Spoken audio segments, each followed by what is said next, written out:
அனைவருக்கும் வணக்கம். ஸோ இந்த வீடியோல என்ன பார்க்க போறோம் அப்டின்னா, நமக்கு டிஎன்யூஎஸ்ஆர்பிக்கான எஸ்ஐ எக்ஸாம் எப்ப நடக்கப் போகுது? நடக்குமா? என்ன? அப்படிங்கிறது தான் இந்த வீடியோல நம்ம பார்க்க போறோம். சரிங்களா? ஸோ முதல்ல நமக்கு நோட்டிஃபிகேஷன் எப்போ குடுத்திருந்தாங்க அப்படின்னு பார்த்தீங்கன்னா, ஏப்ரல் 4ஆம் தேதி நமக்கு நோட்டிஃபிகேஷன் வந்துச்சு. ஓகேங்களா? ஏப்ரல் 4ஆம் தேதி வந்துச்சு.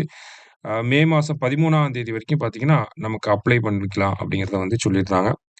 எக்ஸாம் அப்படிங்கிறது பார்த்தீங்கன்னா, கிட்டத்தட்ட வேக்கன்ஸீஸ் கிட்டத்தட்ட ஒரு 1300 வேக்கன்ஸீஸ் கிட்ட இருக்கு நமக்கு. ஷார்ட் ஃபால் வேக்கன்ஸி எல்லாத்தையும் சேர்த்து பார்த்தோம்னா, ஏறக்குறைய ஒரு 1300 சில்ற வேக்கன்ஸீஸ்க்கு வந்து எக்ஸாம் நடக்கப் போகுது அப்படிங்கிறத சொல்லியிருந்தாங்க.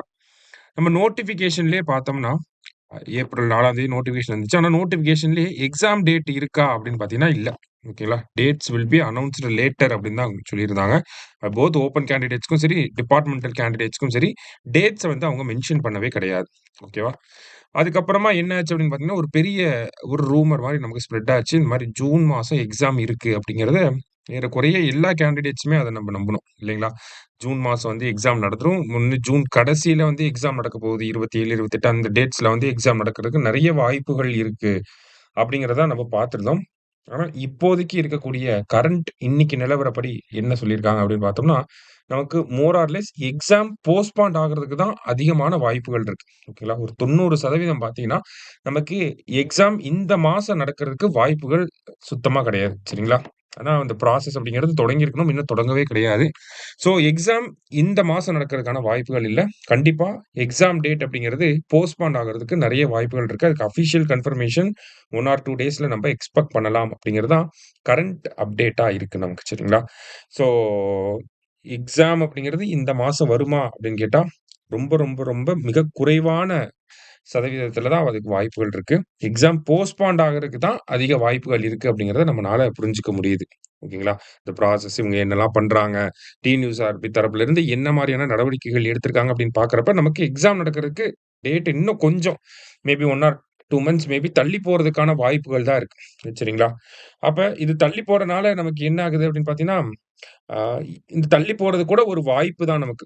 ஏன் அப்படின்னு பார்த்தீங்கன்னா, இன்னும் நெறைய ஏரியாஸ நம்ம கவர் பண்ணாம இருப்போம். நெறைய இடங்கள்ல படிக்காம இருப்போம். ஆப்வியஸ்லி ஒரு பாயிண்ட்ல பார்த்தோம்னா, நமக்கு அது கெட்டதும் கூட தான்.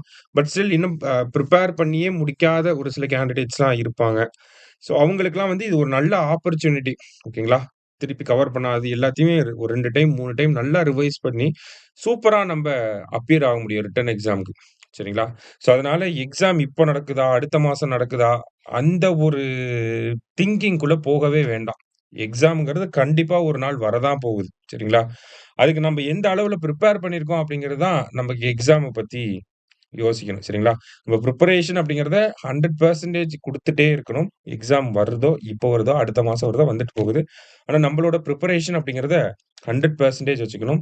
நல்லா சப்ஜெக்ட்ட கவர் பண்ணவங்க அடுத்த ஸ்டேஜ் ஆஃப் எக்ஸாமினேஷன் பிசிக்கலுக்கான ஒர்க் அவுட்ட ஆரம்பிக்கலாம்.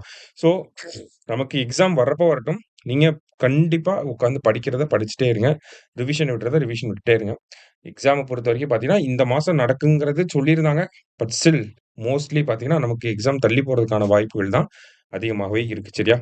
ஸோ, எக்ஸாம் தள்ளி போனா போயிட்டு போது. ஆனா உங்களோட பிரிப்பரேஷன் தள்ளி போயிறக்கூடாது. அத மட்டும் நல்லா ஞாபகம் வச்சுக்கோங்க. ஸோ தொடர்ந்து படிச்சுட்டே இருங்க. நன்றி.